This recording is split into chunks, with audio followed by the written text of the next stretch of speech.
અવકમાં રજૂ થયેલા Saurashtra economic regional master પ્લાનમાં જાહેરાત. સૌરાષ્ટ્રને દેશના સૌથી મોટા મલ્ટી સેક્ટર મેન્યુફેક્ચરિંગ અને એક્સપોર્ટ ઝોન તરીકે વિકસાવાશે. સૌરાષ્ટ્ર આર્થિક ક્ષેત્રના વિકાસ માટે non metallic minerals, ceramics, food processing, engineering goods તથા પ્રવાસન પર ભાર.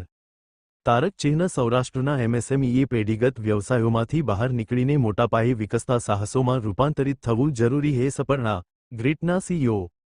સૌરાષ્ટ્ર માત્ર સપ્લાયર તરીકે નહીં પણ સંપૂર્ણ સિસ્ટમ અને સોલ્યુશન પ્રોવાઇડર તરીકે પોતાનું સ્થાન મજબૂત કરે તે જરૂરી. અજય ભાદુ, અધિક સચિવ કેન્દ્રીય વાણિજ્ય અને ઉદ્યોગ મંત્રાલય, રાજકોટ, 13 જાન્યુઆરી. સૌરાષ્ટ્ર પ્રદેશને દેશના સૌથી મોટા મલ્ટી સેક્ટર મેન્યુફેક્ચરિંગ અને એક્સપોર્ટ ઝોન તરીકે વિકસાવવાની જાહેરાત વાઇબ્રન્ટ ગુજરાત રિજનલ કોન્ફરન્સમાં રજૂ થયેલા Saurashtra economic regional master plan (સાયર)માં કરવામાં આવી હતી.